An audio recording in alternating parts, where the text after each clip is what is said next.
session, and we are on item number 19, the adoption of the 2021 ATP MPO component. Lori? Thank you, Chair Norton, and good afternoon, Commissioners. Tab 19 is an action item to adopt the Metropolitan Planning Organization component of the 2021 Active Transportation Program for 9 out of the 10 MPOs that participate in the MPO component of the ATP. As you recall, we adopted the 2021 statewide and small urban and rural components of the ATP at the March meeting. The 9 MPOs with programs to adopt today are Fresno Council of Governments, Kern Council of Governments, Metropolitan Transportation Commission, Sacramento Area Council of Governments, San Diego Association of Governments, Southern California Association of Governments, Stanislaus Council of Governments, Tahoe Metropolitan Planning Organization, and Tulare County Association of Governments.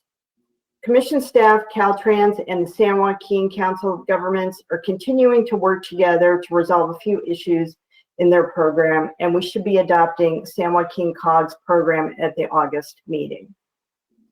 The 2021 ATP was the program's 5th cycle. There's approximately $441.56 million in programming capacity available for the program, with about $176.6 million for the MPO staff recommendations were due to the Commission on May 14th, 2021. Commission staff reviewed all of the MPO program submittals for consistency with ATP program guidelines and to ensure that the MPO project recommendations were selected through a competitive process. Commission staff held virtual meetings with each of the MPOs to discuss their recommendations and clarify any questions. The staff recommendations include 54 projects requesting ATP funds of $172.97 million, with total cumulative project costs of almost $490 million.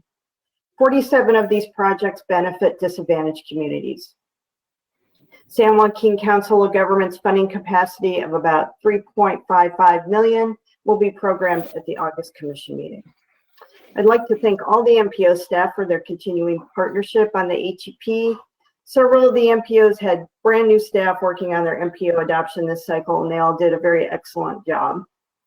I'd also like to thank Caltrans Local Assistance ATP staff and Beverly Newman Burkhart, Alika Changizi, and Megan Pedroselli of the Commission ATP staff for their always exceptional work. Staff recommends your adoption of the Metropolitan Planning Organization component of the 2021 Active Transportation Program for the 9 MPOs that staff noted earlier, as presented in the book item. Move approval. This is Commissioner Guardino. Thank you, Commissioner Guardino. Thank you, Commissioner Peter. We have no public comment at this time. So, Douglas, could you please read the roll?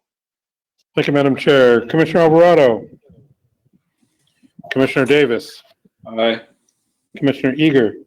Aye. Commissioner Grisby. Aye. Commissioner Guardino. Aye. Commissioner Inman. Aye. Commissioner Kehoe. Aye. Commissioner Liu. Aye. Commissioner Martinez. Aye. Commissioner Tavaloni. Chair Norton. Aye. Chair, the motion is approved. Thank you. Now we're going on to item 20, adoption of the 2021 ATP program, California Conservation Corps and Certified Local Community Conservation Corps program. Beverly? Commissioners, tab 20 is an action item to approve the 2021 Active Transportation Program, California Conservation Corps and Local Community Conservation Corps program for fiscal year 21-22. This is the final year of funding for the Active Transportation Program, California Conservation Corps program. Staff is recommending approval of the proposed list of projects, which is included in your book item as attachment B. This list includes 17 projects totaling $4 million in Active Transportation Program funding.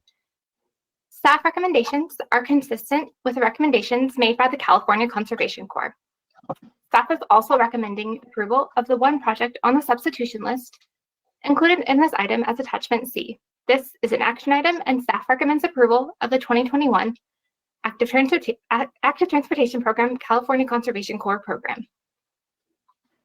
Thank you very much. I want to thank you for your time. I want to also announce that we have no public comment on item 20. Commissioners, do any of you wish to speak on this item?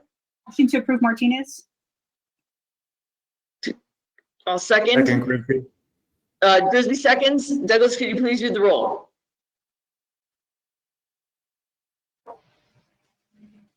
Thank you, Chair. Commissioner Alvarado. Commissioner Davis. Aye. Commissioner Eager. Aye. Commissioner Grisby. Aye. Commissioner Gordino. Aye. Commissioner Inman. Aye. Commissioner Kehoe. Aye. Commissioner Liu. Aye. Commissioner Martinez. Aye. Commissioner Tavaloni. Chair Norton. Aye. Chair, the motion is approved. Thank you. We'll now go to item 21. Lori Waters. Commissioners, tab 21 was posted as a yellow book item on June 18th and is an information item. The Budget Act of 2021, as approved by the Senate and Assembly on June 14, 2021, directs $500 million to the Active Transportation Program from the General Fund account. The Budget Act is still subject to approval by the governor. If these funds are included in the final budget, the Commission will aim to program these funds as quickly as possible. Therefore, staff has developed a draft framework for the use of these funds. The draft 2021 Active Transportation Program Augmentation Framework is included as an attachment to the book item. A few of the major points included in the framework are the following. The 2021 ATP augmentation funds will be distributed into the statewide component, the small urban and rural component, and the metropolitan planning organization component following statutory requirements. The 2021 ATP augmentation funds will be used to complete the funding for projects selected in the 2021 ATP, but could not be fully funded at the time of programming because not enough capacity was available. This will be the case for all three programs. Additionally, the 2021 ATP augmentation funds will be used to fund projects that applied for funding in the 2021 ATP, but were not selected for funding based on the available programming capacity. The framework also includes the proposed schedule for the 2021 ATP augmentation. The schedule includes holding a guidelines workshop on July 8th, 2021 to consider stakeholder feedback. Then we're proposing adoption of the 2021 ATP augmentation guidelines at the August Commission meeting, adoption of the statewide and small urban and rural components also at the August Commission meeting, and adoption of the MPO component at the October Commission meeting. Again, Commissioners, I want to emphasize that the funds for the 2021 Active Transportation Program augmentation are included in the Budget Act of 2021 as approved by the Senate and Assembly, but this Budget Act is subject to approval by the governor. This is an information item, but I am happy to take any questions. We have no public comment at this time. Commissioners, do you have any questions on this item? My one point to pull out is that it's very clear that you have to have applied already and been scored to be eligible to be funded through this money. Is that correct? Yes. It should be pretty straightforward. Basically, we'll just keep going down the line for funding. And we're projecting in the statewide small urban and rural components, we'll get down to the high 80s, maybe around 87, 86, somewhere around there for funding. And then the MPOs will program select projects that are on their contingency list already. Okay, that's great. I see no other colleagues who wish to speak. We're very interested in how this is going to move through the system, and we'll see the projects in August. And we want to thank you and your team for your extraordinary work on ATP. Thank you. Thank you. Chair Norton, Of course, Commissioner Gardino. thank you. I believe you just said this as well. But first, Lori, to you and your team, great work on this program from day one. And it only continues to get better through your leadership and your partnership with impacted constituencies throughout the state. Second, what a great opportunity that we have been afforded by this governor and administration for a $500 million infusion of funds to this incredibly impacted but important program. So I wanted to give a shout out to colleague Commissioner Bobby Alvarado for challenging our state and all of us with his audacious comments in April about seeking $2 billion in additional funds for ATP. I'm certainly never going to be one to turn down $500 million. What a great result of that combined effort. So to Secretary Kim and Director Omashakin, to our colleagues on the commission and our staff, just kudos to the governor for stepping forward in such a bold way for this program. Well said, Commissioner Gardino. Senator Newman, you wish to speak? I would. I feel obliged to add to Commissioner Guardino's comments. So I also want to commend Commissioner Alvarado, but the whole of the commission and to my colleagues in the Senate and the Assembly for taking up the baton, and very pleased to have made the progress so far with the additional $500 million, and we will do our very best to make sure you get that much, if not more. Yes. Thank you very much, Senator Newman. And I just want, Lori, can you point out the magnitude of what it means to have $500 million compared to what we can fund annually at ATP? Because I think this is also something we should be thanking the advocates for, who all stepped up and were continuing to work in the legislature with us to advocate for this money. So with another 500 million, we'll be able to about double the number of projects that we could fund out of this cycle. The other thing that's I think is most notable when I look at the projected list of projects is that we're going to get much better geographic spread with this extra funds. So that's probably what I'm most happy about. That's exciting. And thank you so much to you and your expert team for your hard work, because this is making more work for you, but thinking about what this is going to do for the state is extraordinary. So thank you very much to the governor and the legislature and you and your team. We love this kind of work. Thank you. Okay, well, thank you. We are now going to item 22, SB1 Research Program Update, University of California. Kiran? Thank you, Chair Norton, and good afternoon, Commissioners. Tab 22 is an informational item. Alexander M. Bain is the Director of the Institute for Transportation Studies at UC Berkeley, and he will be presenting an update on the University of California portion of the SB1 research program. The Commission heard a presentation on the CSU SB1 research program at its May 2021 Commission meeting. And with that, I will now turn it over to Alex to begin his presentation. Thank you, Kiran. Can you hear me okay? Thumbs up. Can you hear me? Are you able to hear me and see me? Hello? Yes, we can hear you. We can hear you. Thank you.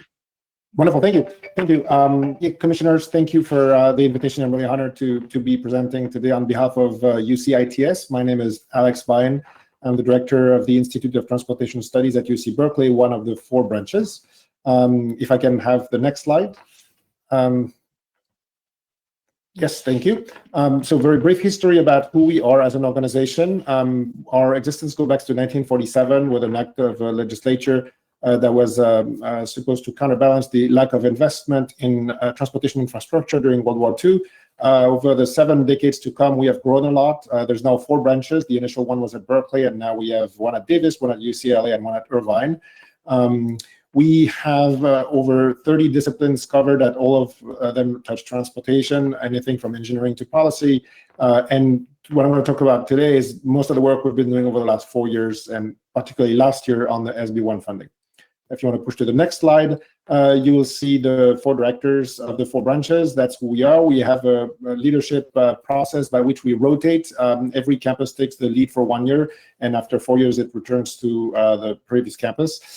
So in fact, effective next week, Stephen Ritchie will be taking my position. So if you invite him after that, he's going to be the one presenting on our behalf. Next slide.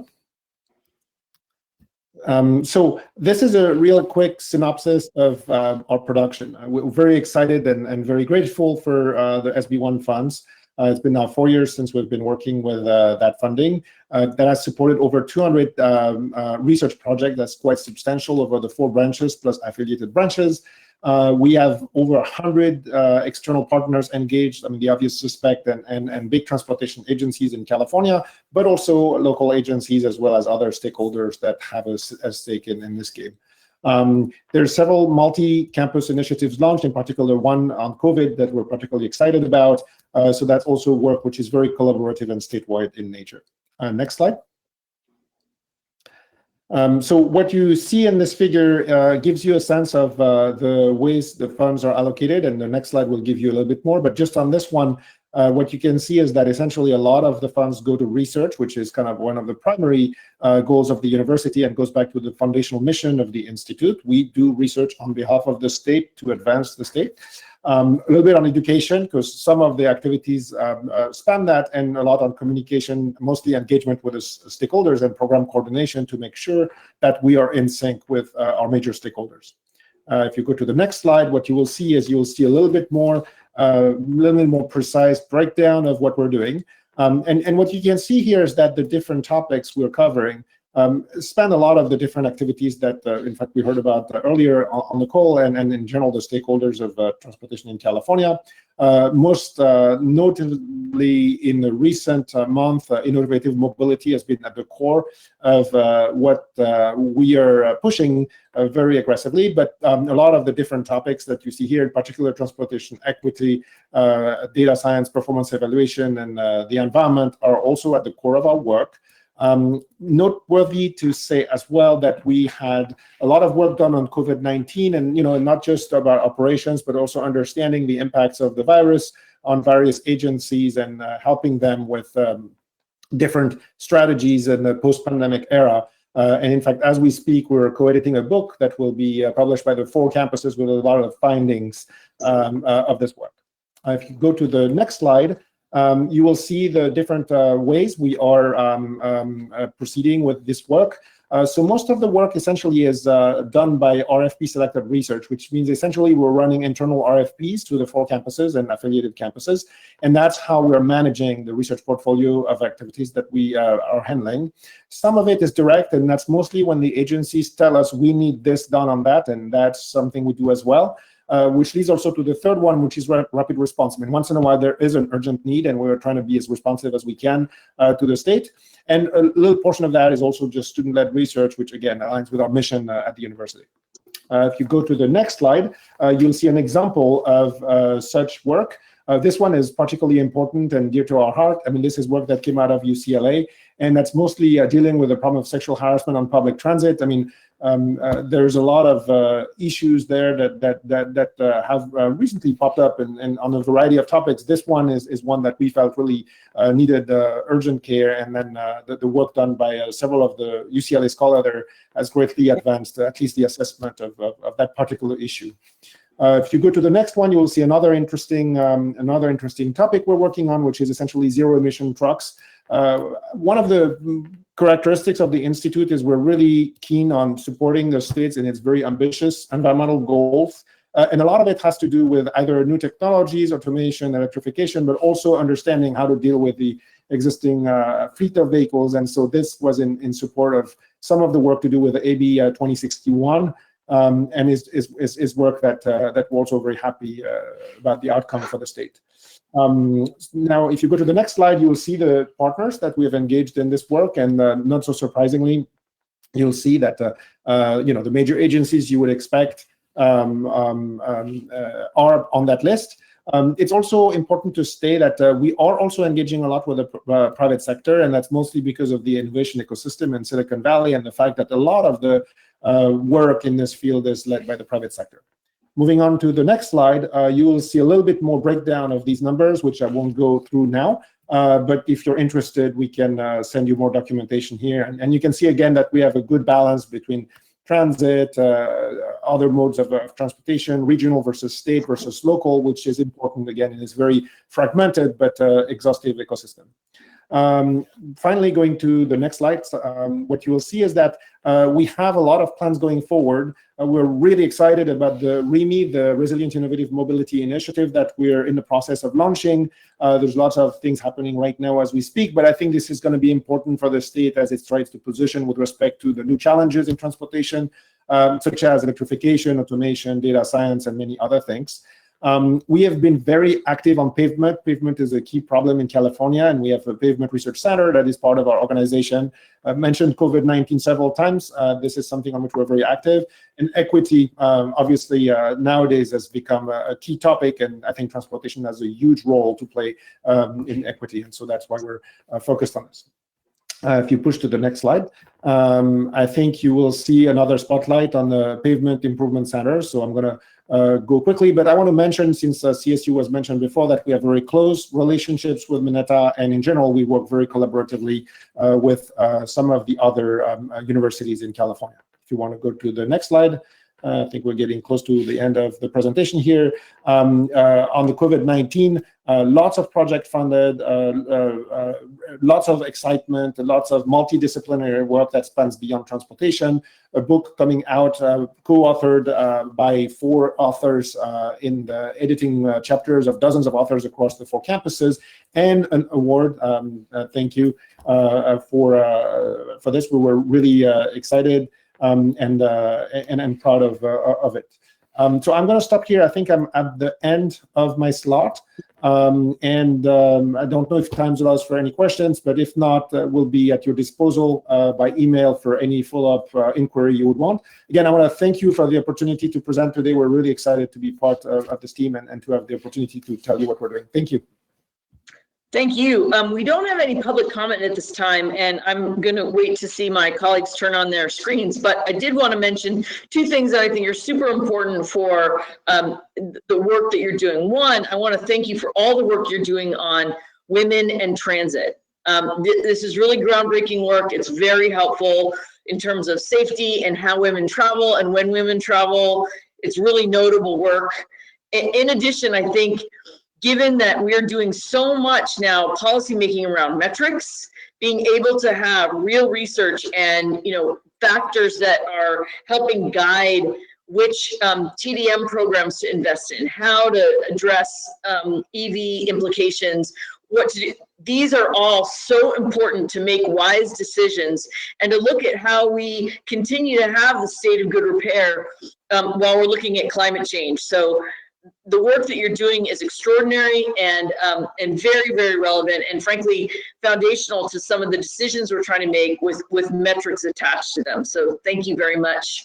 And with that, I see my colleague, Commissioner Joe Liu. Thank you, Chair. I would agree with you. I mean, the work with the women in transportation is important, but when I looked at your council of directors, I'll have to say that you can do better on getting better representation in terms of diversity there, with more women and people of color in leadership positions on the council of directors. Just got to say that. But that said, what ITS is doing, and then last meeting we got an update from the Cal States and what they're doing with this, SB1 funding research program. It's really great work, and my concern is making sure that research has real-world applications and actually gets used in real-world transportation decisions in California. So if you have ideas on how we can better assure that there is a real-world applicability of these research findings, our problem, I think, is that we are not as aware as we should be. These updates are fantastic. A couple of those slides where you kind of have the summary are helpful, but perhaps, and Chair Norton and Mitch can think about whether we should be getting sort of more regular updates of the priority findings that ITS and Cal States have generated, because I think there are a lot that are practical and implementable recommendations that we should be considering when we make decisions. So do you have any ideas on how better to solidify that linkage? I can say a few things if appropriate, but one thing that we've been producing are policy briefs. I think from your comments, I take that we should circulate them more broadly.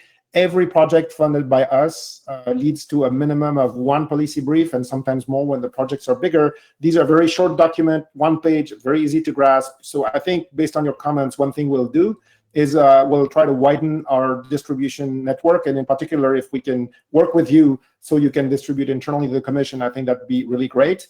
Another thing we could do, so very frequent updates, absolutely. I'll pass the baton to the next director in the rotation on July 1st, but we can make sure that we come more often. And then if there is interest, and this is now just planting a seed and brainstorming, happy to also think about the potential of either a conference on a frequency TBD or webinars or different things. As the world reopens, we would love to also do this in person. So that third one is more of a brainstorm, but I love the idea, and thank you for making that suggestion. I think those are good ideas. I am cognizant of making more work for our staff, but if there are ways of doing that, I'd love to make sure that the research is actually having real world impacts. Thank you. Great. Well, I could just jump in real quick. One of the things we had done in the pre-COVID times, we've done a couple of times with a policy forum focusing on a specific topic.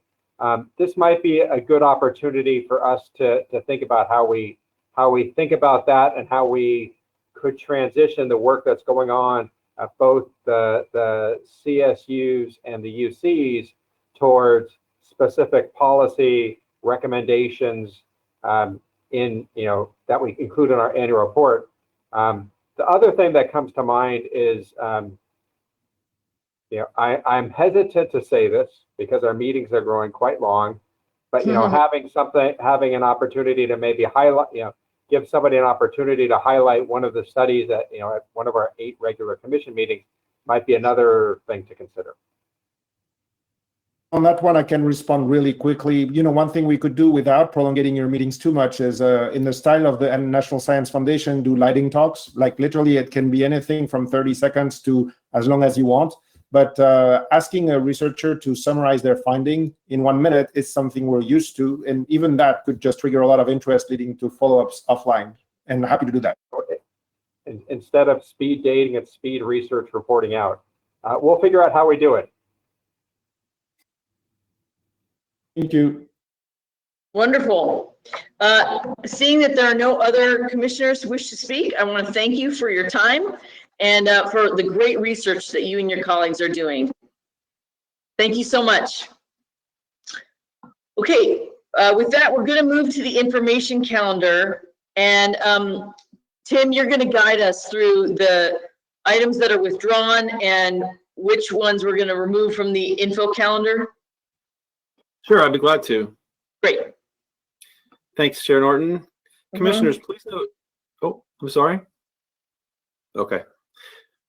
Please note, item 32 was pulled off the information calendar and will be heard separately. Items 23 through 31 and 33 through 36 are information items deemed acceptable and have no issues raised by staff. Therefore, individual items will not be presented unless specifically requested by a commissioner. Are there any questions? No. And just to check, we do not have any public comment on information items. Correct, Justin?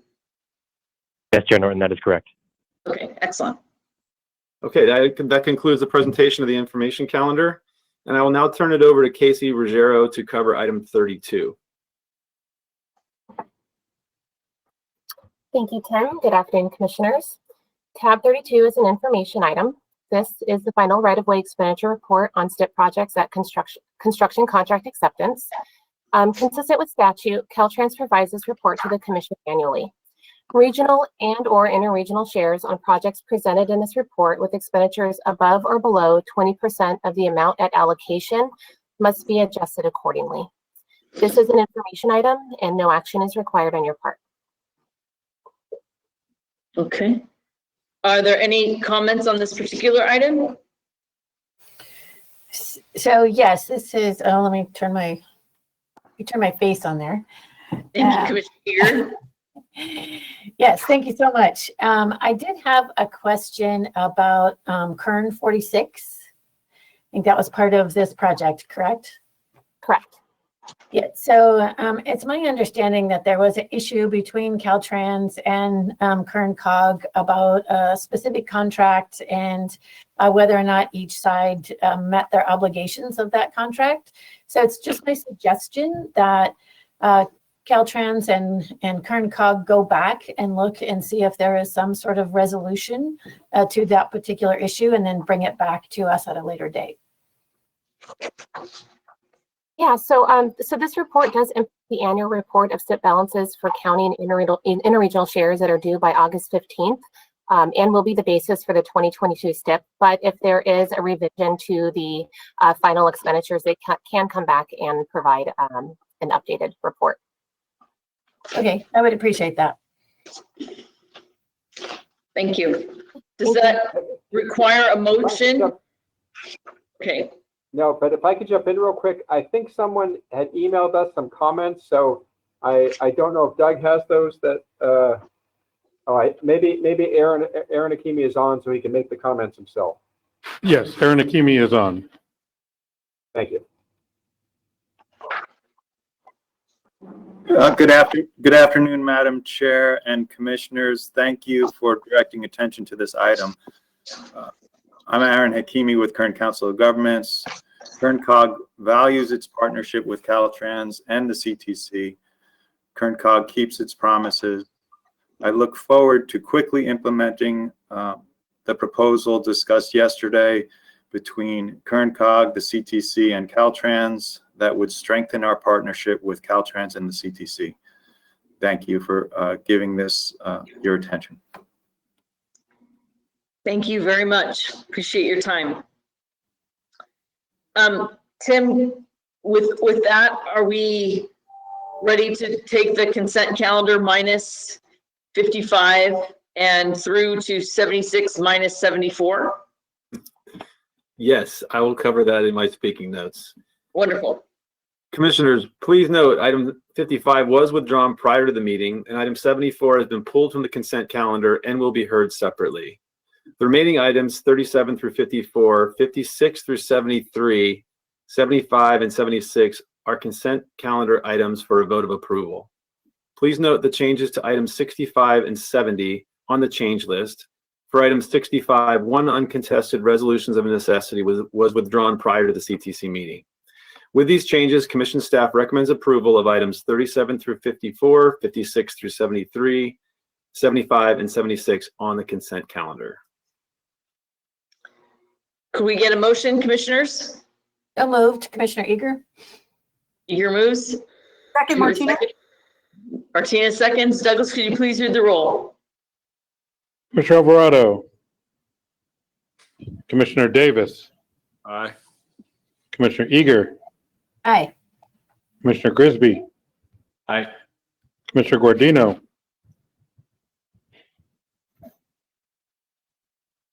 Commissioner Guardino. Commissioner Inman. Aye. Commissioner Kehoe. Aye. Commissioner Liu. Aye. Commissioner Martinez. Aye. Commissioner Tavaloni. Chair Norton. Aye. Chair, the motion is approved. Okay. We are on item 74. Commissioner Inman, do you wish to make a statement? Yes. Chair Norton, I wish to recuse myself as my employer, Majestic Realty, has property in the immediate proximity of this Otay Mesa. Okay. Well, if we can ensure that you are off the microphone, and we'll let you know when we are done considering this item. Hannah, could you please present item 74 for us? Yes, Commissioners. Tab 74 is a request to approve 23 baseline agreements for the 2020 Trade Corridor Enhancement Program. The agreements are consistent with program guidelines and staff recommends approval. Okay, and I see that there's no public comment on this item. Commissioners, do you have any questions or comments on this item? I'd move it, Commissioner Davis. Thank Second, you. Lou. Wonderful. Douglas, could you please read the roll? Commissioner Alvarado. Commissioner Davis. Aye. Commissioner Eager.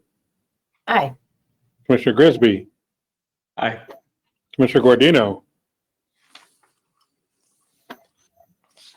Commissioner Guardino, we can't seem to hear you. Your mic is active, but we're not hearing you. Thank you. Commissioner Inman is recused. Commissioner Kehoe.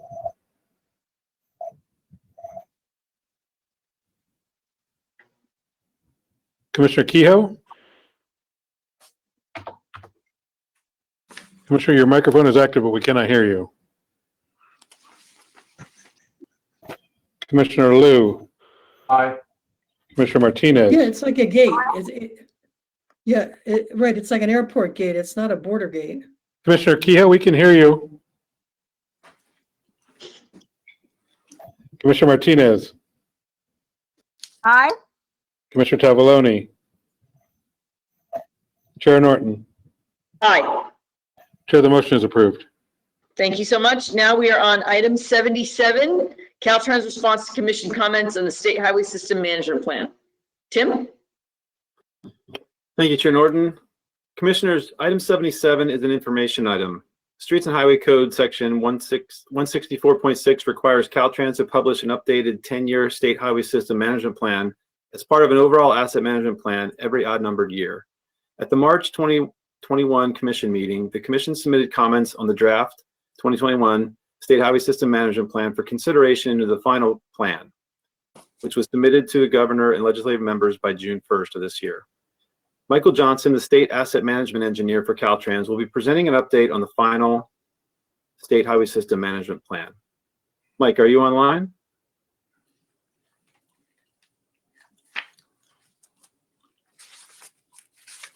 Tim, I think we need to move him over. Hang on a sec. Okay, thank you.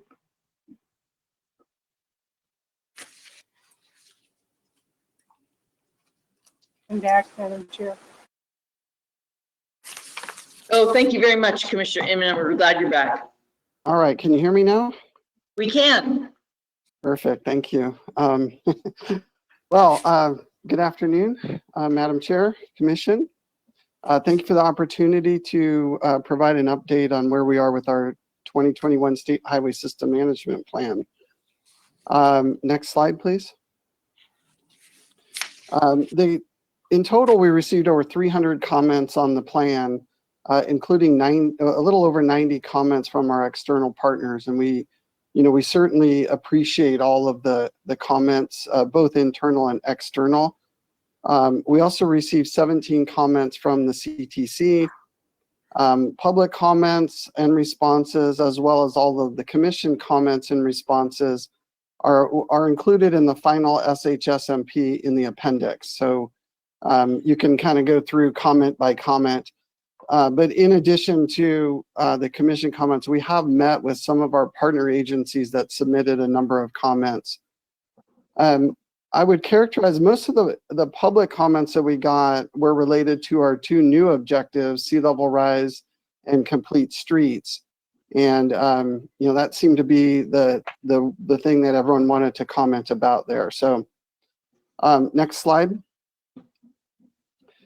In addition, as was mentioned by Secretary Kim and also Director Omashukin and others on the commission, although there were no formal comments received by media outlets, several did reference our draft State Highway System Management Plan in articles.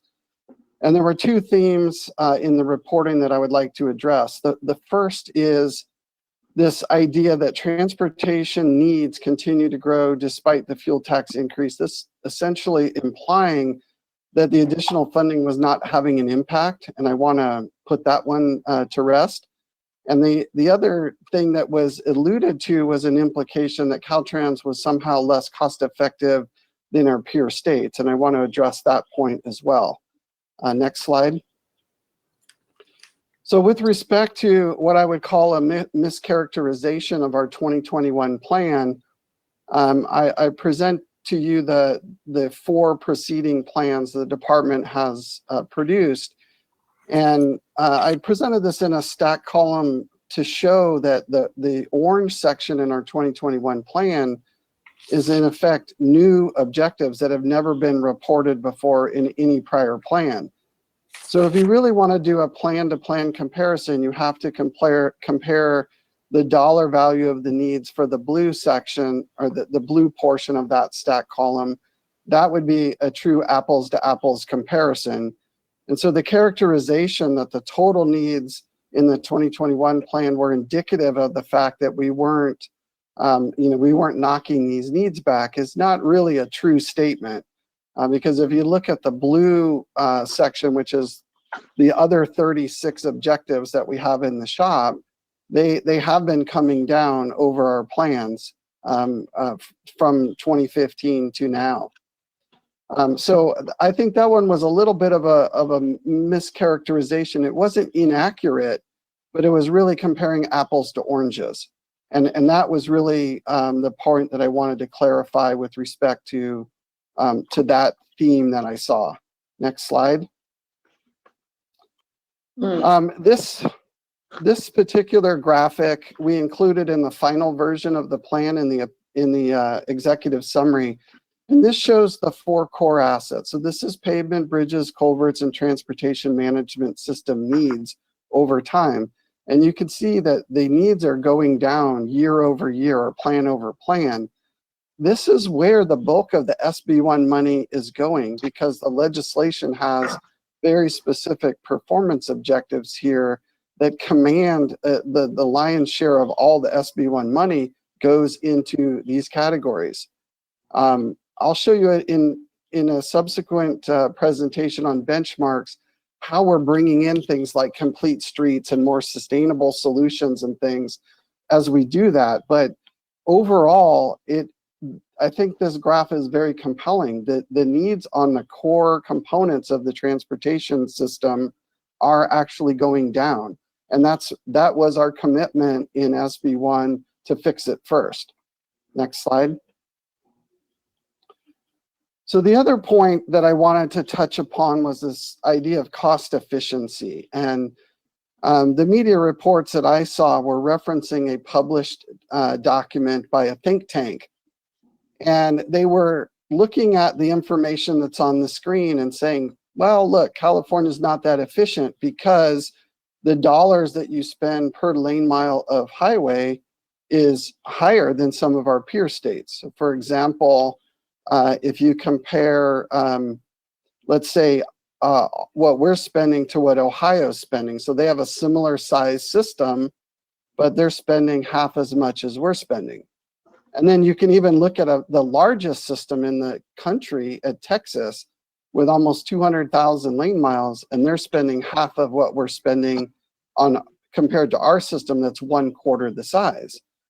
The problem with this kind of superficial look at expenditures is it misses one key component, and that's how much the system is used. Next slide.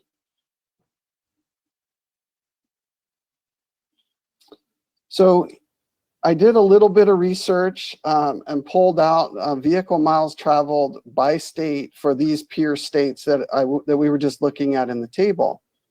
And you can see that California is approaching 350 billion annual vehicle miles traveled. That is 100 billion higher than the next closest state at Texas.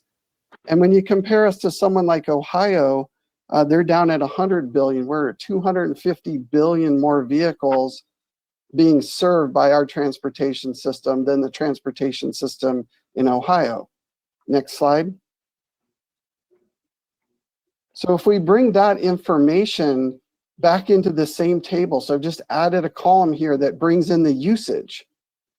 And so when you look at how much our system is being used relative to our peer states here, each mile of highway on average in California is serving 6.5 million vehicles a year. Now you compare that to Texas, which is the largest transportation system in our nation. They're only serving an average of 1.4 million miles of vehicle miles per mile of highway a year. And if you look at one like Ohio, comparable total size, but they're serving about the third of the number of vehicles that we're serving. So when you look at it in this context, you see that, you know, our system is being more heavily used. In one respect, you could say we're serving on the order of 3 times, almost 4 times the number of usage as Texas on a system that's 1/4 the size. Okay, so you see that the usage factor, it's, you know, an analogy would be like we're gonna put on a brand new pair of shoes and we're gonna walk around town in Texas.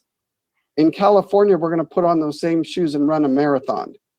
So whose shoes do we think are gonna run out, you know, wear out first and need to be replaced? Obviously, you know, we do, and that's why our costs are a little bit higher than we see in our peer states on the surface, because our system is the most heavily used transportation system in the United States.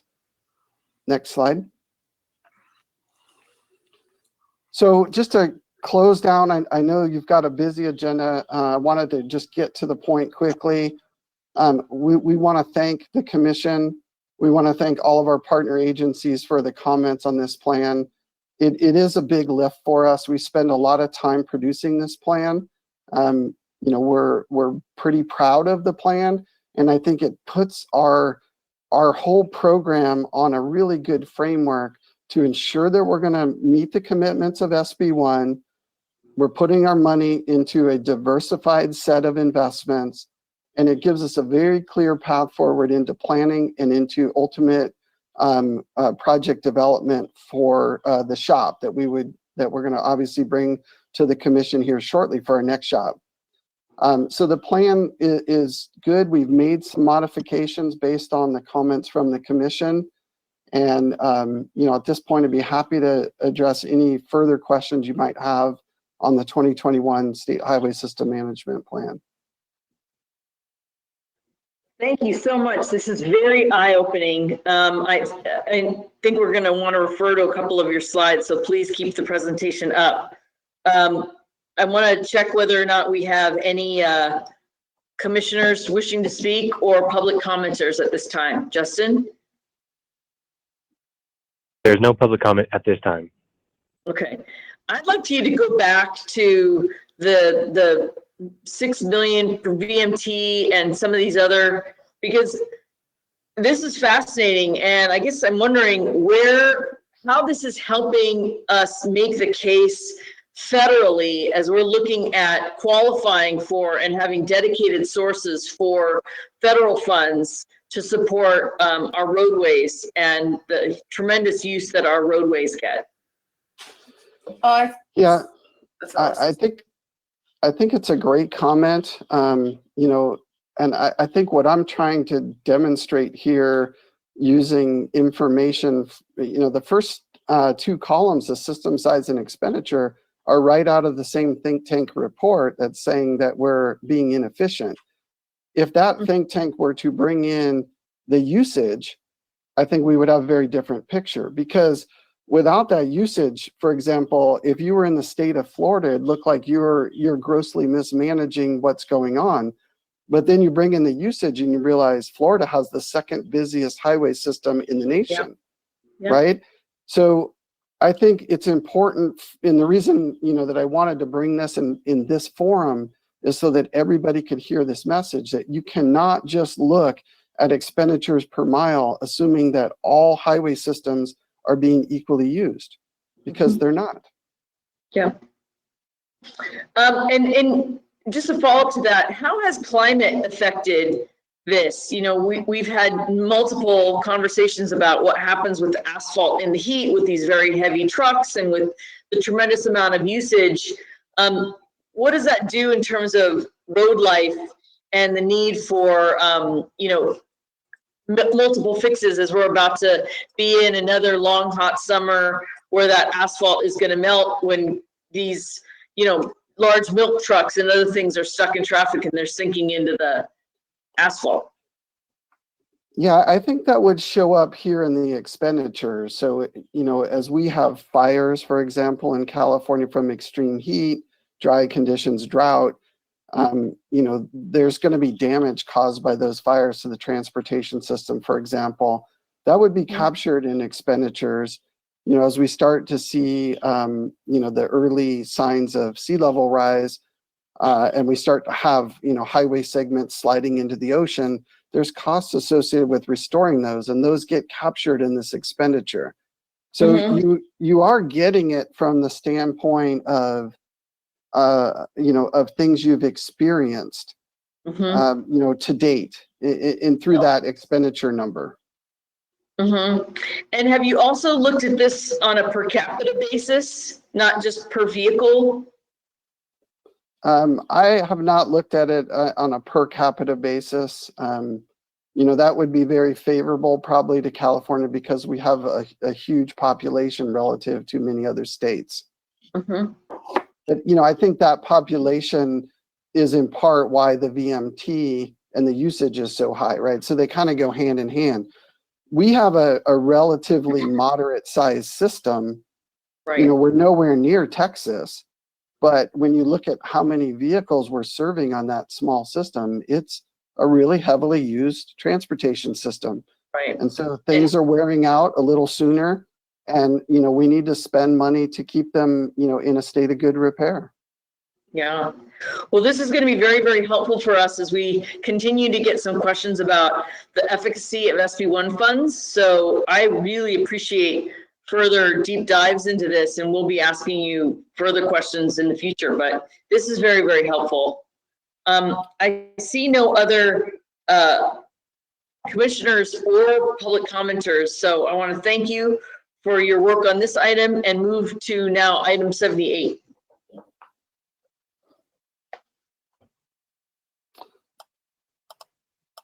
Sorry about that. Commissioners, 78 is an information item. The 2018 California Transportation Asset Management Plan and Senate Bill 1 each established 10-year performance targets for the State Highway Operations and Protection Program primary asset classes of bridge, pavement, culverts, and traffic management systems. To measure progress towards meeting the defined performance targets, the Commission adopted an addendum to the SHOP guidelines calling on the department to develop annual benchmarks with future condition projections to measure the progress made for each of the 4 primary asset classes towards achieving the 10-year targets. Michael Johnson, the State Asset Management Engineer for Caltrans, is here again to provide a presentation on 2021 Performance Benchmark Report. We're coming out probably today, it looks like. Okay. Okay, well, we're going to come out and talk about the benchmark report. Appreciate the opportunity to talk about our progress, and this is a really good report, as Director Almashukin mentioned in the onset. I put a number of photos in this presentation. I wanted to highlight a lot of the work that we're doing, or at least some of the work that we're doing. This cover photo, for example, is the very first diverging diamond interchange ever constructed in California. It's just one of the many projects that we completed in the last year. Next slide. So what is the performance benchmark report? As Tim mentioned, CTC guidelines require that we come in once a year and give you an update on where we are with respect to our asset management and SB1 performance targets. So what we have in here are 19 different performance metrics that we've been tracking since 2017 and will continue to track through 2027 to demonstrate that we are making progress at a planned and expected level. With the 2021 report, this reflects 40% of the time frame that was allocated to get this work done, both in the TAMP and also in SB1. Next slide. The report features generally a graph like the one shown on the left and a table shown on the right. The graph includes a gray line and a shaded area. Those were our original projections at the passage of SB1. In other words, where we thought we would be. And the colored line, green in this case, is showing where we're tracking. The data points on the green line are both solid and hollow. If there's a solid one, that means it's an actual measured data point, and the hollow data points represent projections based on deterioration and project stream. On the far right is a table that's included for each one of the metrics, and it shows the current conditions at the end of 2020, as well as where it was in 2019, and the target is listed in the first column. The very far right column is green if the condition is improved from last year, and it'll show the percentage improvement year over year. Next slide. So to do these benchmarks, we take the most recent condition that we have, either from a pavement survey, a bridge or culvert inspection, or a TMS condition report. And we build in expected deterioration. We look at the project pipeline, shop, maintenance programs, and others to look at the work that we expect to do. And then we build in growth, and we take the net of all of that on a year-by-year basis all the way out to 2027. Next slide. So here's a quick summary. This is the same slide that Director Amashkin showed earlier today. He went through it to some degree. It's generally good. Everything's green. We're monitoring culverts. And the reason we have that as a monitoring is largely because we're still inventorying that program. And I'll show you some slides of that here in a bit, but we're still continuing to build that inventory. There's still some unknown condition about drainage, so we want to keep a closer eye on that. Next slide. In terms of the asset management targets, these are a little bit more aggressive targets, and we're still doing fine on all the pavement, even in the more aggressive target. The big change here is you look at the 1% pour for class 1 pavement. That the class 1 pavement is half of the pavement on the state highway system. It covers all of our interstate routes and most of our major state highways. The asset management target at 1% is 1% more aggressive than the SB1 target, which is at 2%. We're even surpassing the asset management target at this point. For bridges and tunnels here, the metric under asset management is very different. Instead of a fix a certain number of bridges, the asset management metric actually looks at the condition of the entire inventory. And for this, we have it as listed as monitor. This was previously in our last report a year ago was listed as action required, but we've taken some action in the last year. And so now we feel more confident reporting this as just, okay, we'll keep an eye on it and monitor it. For drainage, same metrics as SB1, so that's still a monitor. Next slide. So I'm going to just walk through the assets real quick for pavement. Next slide. We're far enough in, I thought I would show a little bit of trend history where we were. So if you look at the graph on the left, it's just showing the percentage of poor pavement across all three asset classes in California. And you can see we made a pretty dramatic impact between 2017 and 2019. Then the slope of the curve, it's still going down, but it's flattened quite a bit going into 2021. But we're quite a bit below the SB1 target levels. And the reason that the curve is flattening is if you look at the graph on the right, it's showing a distribution of the condition of all pavement classes. Green is good, fair is yellow, and the red is the poor. In the whole state of California, across all pavement classes for the state highway system, there's only 516 poor lane miles in the whole system. So our ability to get poor much lower, we're working on that tiny little sliver of the overall pie chart there. Next slide. In terms of pavement progress, I wanted to highlight a couple of things. The photo on the left here is Route 99, and this is in Fresno County, between the city of Selma and Kingsburg. And what I wanted to show here is that this pavement is being completely rehabilitated, but it's being rehabilitated with the best pavement we could put back, what's called continuously reinforced concrete pavement. So you could see the reinforcing steel there prior to the placement of the concrete. This pavement has the longest service life of any pavement we can build in California right now. The photo on the right is downtown Red Bluff up in District 2. And this is just it's a pavement overlay project, but I wanted to highlight this because this is a really good example of where it is a pavement overlay. We put a median in the center for pedestrian safety. We did a road diet here. We dropped one lane, put in more bike and ped facilities, and enhanced the striping. So while it's a pavement overlay project, there was safety and bike and pedestrian enhancements done in conjunction with that pavement job. Next slide.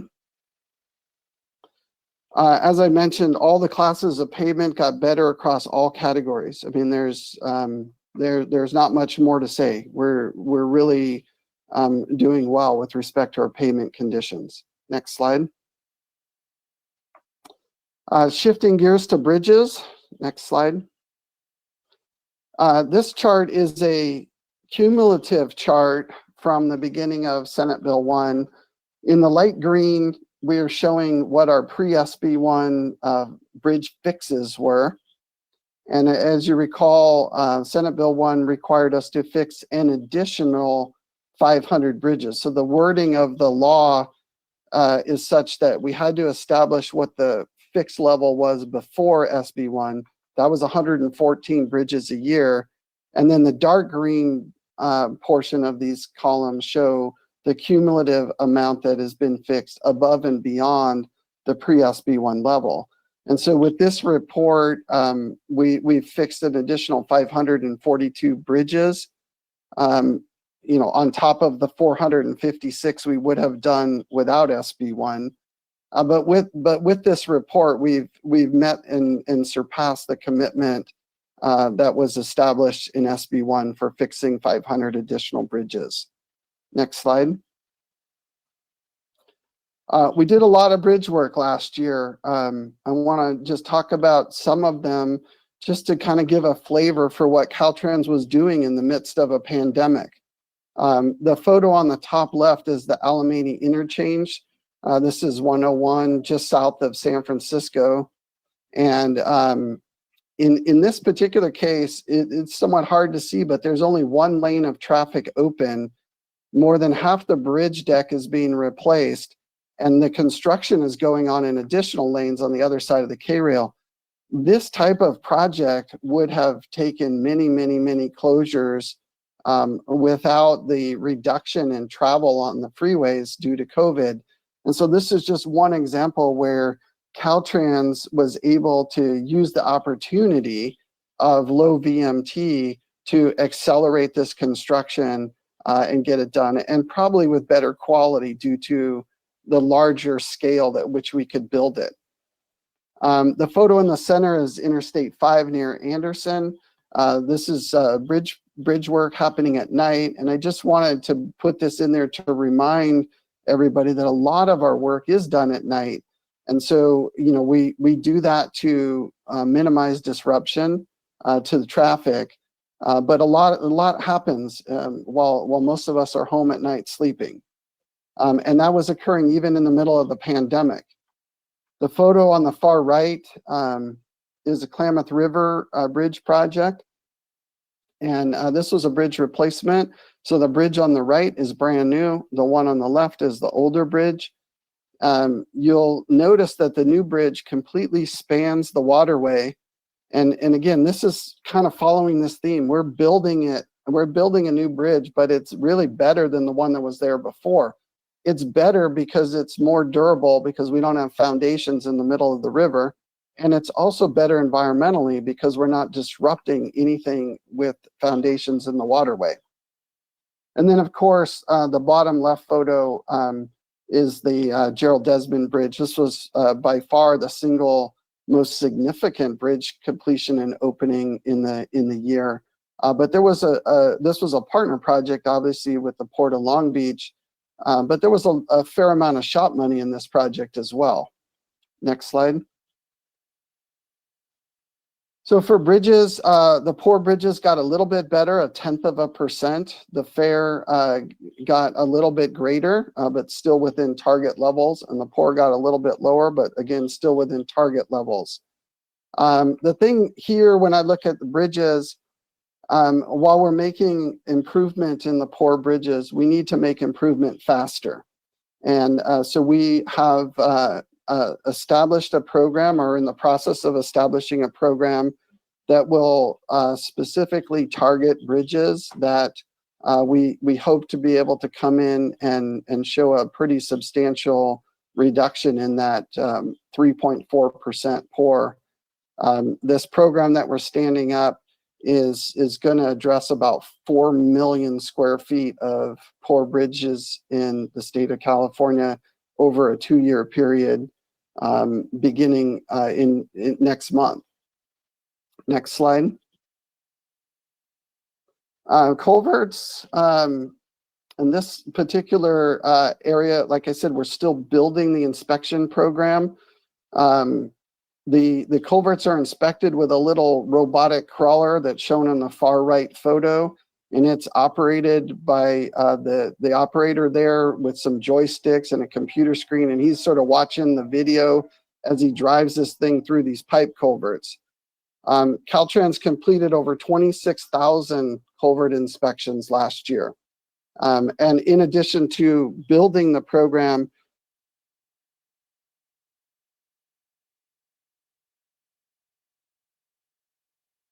Your screen froze. Mike? Tim, have you noticed Mike's screen? Yes, I did. I'm going to text him right now. Okay. This is why we're having more trouble with culverts than anything else. Oh, yeah. He's just testing to see if we were paying attention.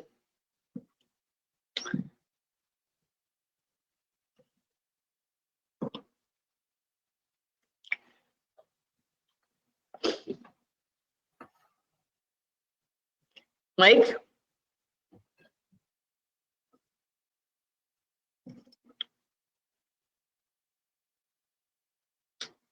I haven't heard back yet.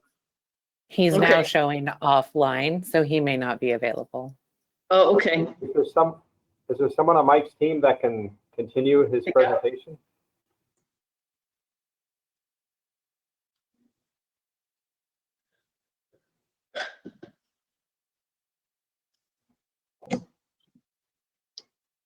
Perhaps we can ask James Anderson who the best person to turn to continue the presentation is. Okay. Hi, good afternoon, Mitch. Probably the best person would be Sidan, if he's out there.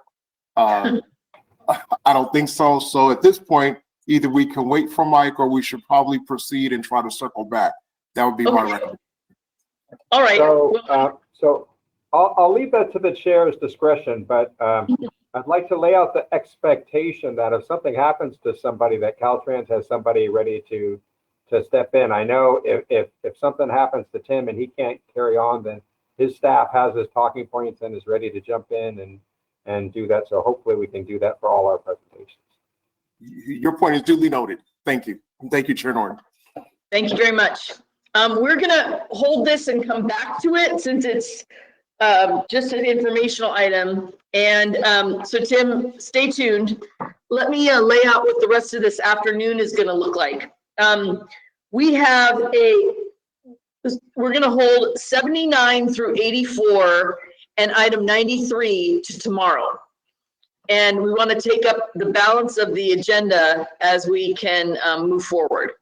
So that means we'd like to take up 85 through 89 and move forward, accepting 93, and move forward with as much of the agenda as we can get through 5 o'clock today, accepting a likely bio break sometime in between there. So, are you ready? Thanks, Tim. Lead Yes, us I through am ready. item 5-89. I was gonna say, I am ready, and I just saw that Mike was coming back, and I wasn't sure if I wanted to just, Yes, let's go back. okay. Are you there, Mike? We were on the culvert slide.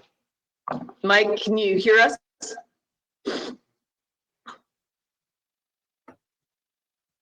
I'm sorry, can you hear me okay? We can, Now we yes. can- oh, there you are. Okay. Great. All right, so I'm almost done here. So if we could go back to presentation mode here. So for our culvert assets, we're the SB1 target and the asset management target level is 10% poor. We're currently at 10% poor. It is 0.2% higher than it was last year. And that's largely attributed to some changes that we made in reporting as a result of one of the Inspector General findings. So our reporting now is just the culverts that have been fully inventoried and inspected, not the, there were some assumptions we were making about the culverts that had yet to be inventoried, and they asked us to not be reporting using that anymore. So it had about a 2.2% change, but overall culverts are doing pretty well, but we're going to monitor them going forward just because the program continues to grow. Next slide. Last core asset for TMS, doing a lot of work. Most of this is about 25% is signals, traffic signals, and the controllers. So signals heads and structure in the middle, the controllers for those signals in the right. And we've been replacing a lot of the signal controllers so that they can better communicate with the TMCs. And they're just modern, and so we can connect them all together and get better results. Next slide. So TMS only has a good and poor condition. We had a 4.4% improvement, reduction in poor and increase in good, and that's tracking just about where we thought it would be. So everything looks good. We still got a lot of work though, because we got to get poor from 21% down to 10%. Which means we still got to knock that back another 11% between now and 2027. Next slide. I wanted to put this in here just for the benefit of the commission and the public as a whole. This is showing the value of going construction. And I just wanted to point out that we have about $12.5 billion of going construction on the state highway system right now. This is larger by far than any year since the passage of SB1. And you could see over time the way that the construction has ramped up with this new money coming into play. But now I'd say, we're really clicking on all cylinders with $12.5 billion of construction. Next slide. So in conclusion, we continue to follow our state highway system management plan. It's guiding our planning. It's guiding the projects that we bring to you in the shop. It's guiding what's getting done. And we expect to meet all of these core asset performance targets. We're following the plan and we're on track. We do need to maintain our investment. I talked a lot about pavement and how we're doing well in pavement, but in order to keep the pavement at its current condition levels, we need to invest about $2 billion a year. If we don't, the pavement conditions will turn around and go the other way really quick. So I don't, there's can be this perception that, oh, you've hit the targets, therefore you're done. That's not the truth. We've hit the targets, now we need to sustain. And the sustaining in the case of pavements is several $billion a year. That's about half of what we have available in the shop on an annual basis. In terms of SB1 metrics, pavements and culverts right now are at or better than targets. We surpassed the 500 fixed bridge mark in SB1, and TMS continue to improve as expected. For asset management metrics, they're a little tougher. We're implementing a new program for bridge. We're going to continue to monitor drainage, pavement, and TMS. We just need to keep doing what we're doing. And with that, I'll be happy to answer any questions that anybody has. Thank you very much, Mike. And we do not have public comment on this item, but we do have a commissioner who wishes to speak. Carl Gardino, Commissioner Gardino. Your sound is off, Commissioner Gardino. No, still not. No.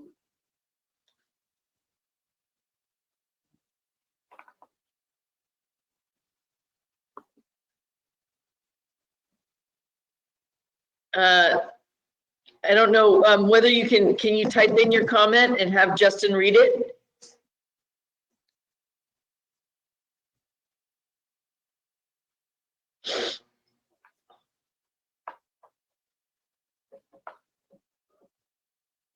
Nope, we cannot. I can just read your lips.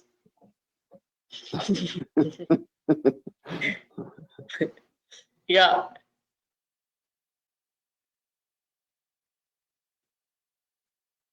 It doesn't seem to be working. Okay. I'm sorry that we don't get the benefit of his observations today. Commissioners, are there any other commissioners that would like to speak today? We want to thank you very much for this benchmarking. It's very interesting, and we appreciate you hanging in there and coming back to finish your report, Mike. Yeah, thank you. Apologize for the technology. It is what it is. Thanks again. Appreciate it. Okay, with that, we are going to move to, as I mentioned, we're going to move to items 85 through 89. Tim? Thank you, Chair Norton. Commissioners, I'll be presenting items 85 through 89 with a recommendation at the end.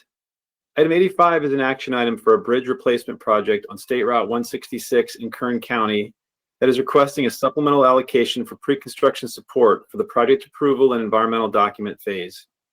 This project proposes to replace an existing 3-span bridge with a long single-span steel girder structure over the California Aqueduct.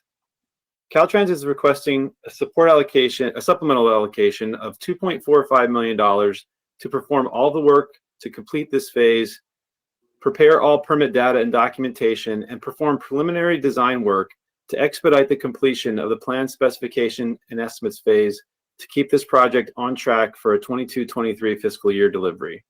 It is anticipated that the allocation of that future phase will be lower than the programmed amount due to this advanced work. Commissioners, do you have any questions on this item? None, and no public comment at this time. Thank you. Item 86 is an action item for a mitigation project satisfying requirements for a roadway preservation project on State Route 1 in San Luis Obispo County. Caltrans is requesting a supplemental allocation for pre-construction support for the plan specification and estimates phase. Please note, this is a yellow replacement book item as identified on the change list. Caltrans has been working with the California Department of Parks and Recreation for many years to agree on a mitigation concept. In December of 2020, executive management from Caltrans, Parks, and the affiliated resource agencies met to discuss how to resolve their concerns. Finally, in June of 2021, agreements were made on a concept to keep this project moving to deliver 90% of the mitigation requirements in April of 22. Caltrans is requesting a supplemental allocation of $405,000 to complete the plan specifications and estimate phase and to have construction allocation by April of 2022. Commissioners, do you have any questions on this item? No. Item 87 is an action item for a major damage permanent restoration project on State Route 140 in Mariposa County. Caltrans is requesting a supplemental allocation for pre-construction support for the plan specifications and estimate phase. This project is known as the Ferguson Slide Rock Shed Construction, and the project proposes to construct a rock avalanche shed. The available budget is insufficient to complete the phase. Therefore, the department is requesting supplemental funds in the amount of $5.04 million to be able to perform the remaining work to complete PS&E and request a construction allocation by July of 2022. PS&E was allocated in 2018 for $5.5 million based on historical data for a cast-in-place rock shed design. However, Caltrans determined during design, a new construction method would be necessary. To begin construction of the rock shed by 2022, an accelerated schedule is needed, requiring new task orders for geotechnical studies and recommendations, peer review, and structures design. The project design is 60% complete, and Caltrans is requesting a supplemental allocation of $5.04 million for pre-construction support for the PS&E phase to complete the work necessary for a construction allocation by July of 2022. Commissioners, do you have any questions on this item? Then no public comment on 85 through 89. Thank you. Item 88 is an action item for an asset management pilot project on Interstate 5 in San Diego County, asking for a supplemental allocation for pre-construction support to complete the plan specification and estimates phase. The project proposes to construct rumble strips, rehabilitate an existing bike path, install fiber optic cable and closed circuit TV, and a Class 1 bike path. The project received funding from the 2020 SHOP Complete Streets Reservation to add the Class 1 bike path to the scope of the project. Caltrans is asking for a supplemental allocation of $650,000 for this phase due to this increased scope to cover the bike path design work, coastal zone coordination, and permitting to coordinate a utility line relocation. Commissioners, do you have any questions on this item? None registered. Thank you. Item 89 is an action item for an Americans with Disabilities Act curb ramps project on State Route 1 in Orange County, asking for a supplemental allocation for pre-construction support to complete the plan specifications and estimate phase. This project will upgrade existing curb ramps, sidewalks, and driveways to current standards and the addition of complete streets elements. Caltrans is requesting a supplemental allocation of $500,000 to cover redesign efforts due to the changes in scope from the local fund contributions due to the loss of revenue caused by COVID, and the inclusion of complete streets elements after receiving approval for funding from the 2020 SHOP Complete Streets Reservation. Commissioners, do you have any questions on this item? No. Staff has reviewed items 85 through 89 and recommends approval. Do we have a motion? Make a motion to approve. Okay, second. Second, Lou. Thank you. Douglas, can you please read the roll?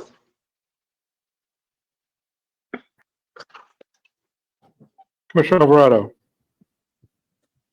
Commissioner Davis. Aye. Commissioner Eager.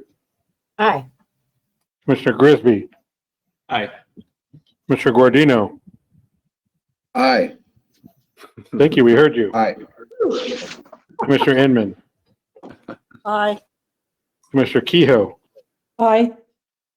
Commissioner Liu. Aye. Commissioner Martinez. Aye. Commissioner Tavaloni.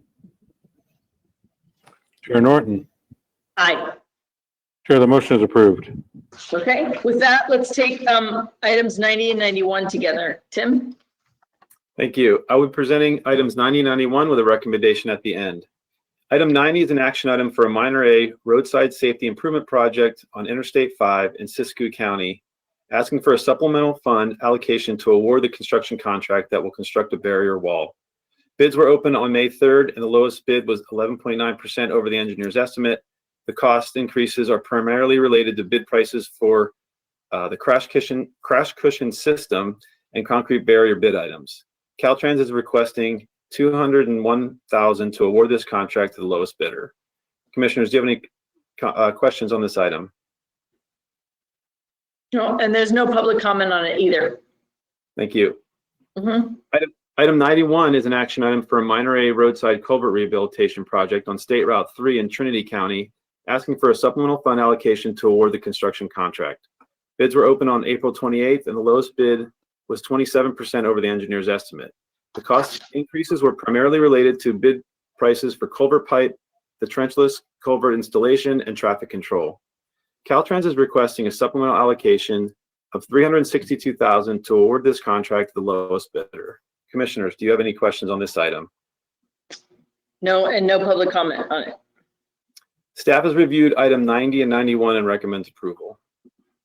Thank you. Do we have a motion? So moved, Eager. Eager, and who's the second? Grisby. Grisby. Wonderful. Thank you, Commissioner Grisby. Douglas, can you please do the roll? Commissioner Alvarado. Commissioner Davis. Aye. Commissioner Eager. Aye.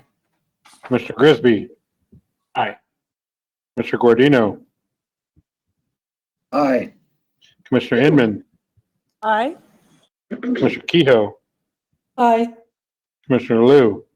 Aye. Commissioner Martinez. Aye. Commissioner Tavaloni. Chair Norton. Aye. Chair, the item is approved. Thank you. Since we are going to take 92 and 93 together and we're continuing 93 to tomorrow, let's hold 92 as well. Is that okay, Tim? Up to you. I could do 92 quickly. All right, let's go. Okay. Item 92 is an action item for a bridge preservation maintenance project on various routes in Siskiyou and Trinity counties that is requesting supplemental funds to complete construction. The increased cost is primarily related to multiple contract change orders related to the increased quantities of unsound concrete identified during construction, traffic control, pavement striping, and project delays. Caltrans is requesting a supplemental allocation of $820,000 to complete the construction contract. Staff has reviewed item 92 and recommends approval. Okay, we have no public comment at this time and no questions from commissioners. So could we get a motion on 90? Martinez move? Eager, I hear you laughing. So will you second? Yes. Okay. Douglas, can you please read the roll? Thank you, Madam Chair. Commissioner Alvarado. Commissioner Davis. Aye. Commissioner Eager. Aye. Commissioner Grisby. Aye. Commissioner Guardino. Aye. Commissioner Inman. Aye. Commissioner Kehoe. Aye. Commissioner Liu. Aye. Commissioner Martinez. Aye. Commissioner Tavaloni. Chair Norton. Aye. Chair, the motion is approved. Thank you so much. We are going to go to items 94, 95, 98, and 99. Jose Osguera. Good afternoon, Madam Chair, Commissioners, and members of the public. I will read the items together in terms of item 94 through item 99 and excluding two additional items. Item 94 is an action item. This is the final EIR for the Citricado Parkway Transportation Connection Project. The Escondido City Council adopted a statement of overriding considerations, finding that the benefits outweigh the impacts. Item 95 is an action item. This is the final EIR for the South Watt Avenue Widening Project. The Sacramento County Board of Supervisors adopted a statement of overriding considerations, finding that the benefits outweigh the impacts. Statement. Item 98 is an action item. This is the final EIR for the Avenue 280 Widening Project. The Tulare County Board of Supervisors adopted a statement of overriding considerations, finding that the benefits outweigh the impacts. Item 99 is an action item. This is the final EIR for the Stockton Diamond Grade Separation Project. Staff recommends approval of these items. Thank you very much. We have no public comment on these items as well. Commissioners, do any of you wish to speak? If not, could we entertain a motion on these items? So moved. So moved, Kehoe. Okay, Kehoe and Davis. Douglas, could you please read the roll? Commissioner Alvarado. Commissioner Davis. Aye. Commissioner Eager. Aye. Commissioner Grisby. Aye. Commissioner Guardino. Aye. Commissioner Inman. Aye. Commissioner Kehoe. Aye. Commissioner Liu. Aye. Commissioner Martinez. Aye. Commissioner Tavaloni. Chair Norton. Aye. Chair, the motion is approved. Thank you. Let's move to tabs 100 and 101, and we'll take a brief bio break from 3:50 to 4 o'clock, and then come back and continue with our agenda. Gertej? Thank you, Chair Norton. Commissioners, item 100 is an action item to approve amendments to the 2020 SHOP. These SHOP amendments will revise 69 projects that are currently programmed in the 2020 SHOP and will also add a total of 12 new projects to the 2020 SHOP. Of the 12 new projects, 5 are major damage restoration projects, 6 are safety projects, and 1 is a new Complete Streets project that is being amended in using the Complete Streets reservation in the 2020 SHOP. If there are no questions, I'll move to item 101. No questions. Item 101 is also an action item to approve amendments to the 2020 SHOP. These SHOP amendments will revise 63 projects that are currently programmed in the 2020 SHOP. Staff has reviewed these amendments and finds that they are consistent with the SHOP guidelines as well as the Commission adopted asset management plan and recommends approval of items 100 and 101. Thank you. There are no comments, public comments, nor comments from the Commission. So could we entertain a motion? So moved, Commissioner Davis. Seconded by, I heard Davis and some, was it Eager second? Kehoe second. Thank you. Douglas, could you please read the roll? Commissioner Alvarado. Commissioner Davis. Aye. Commissioner Eager.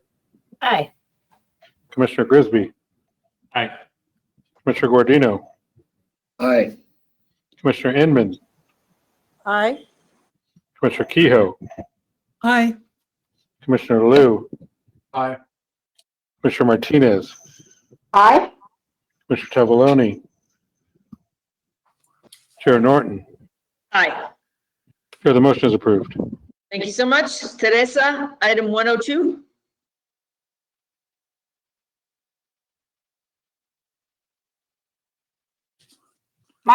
My apologies, Madam Chair. Item 102 is an information item.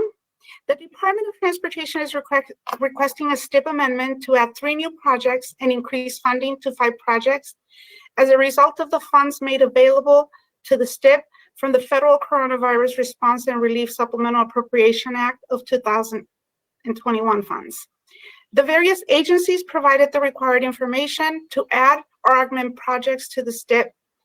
This list will be coming back before you for approval at the August Commission meeting. This is just for notice.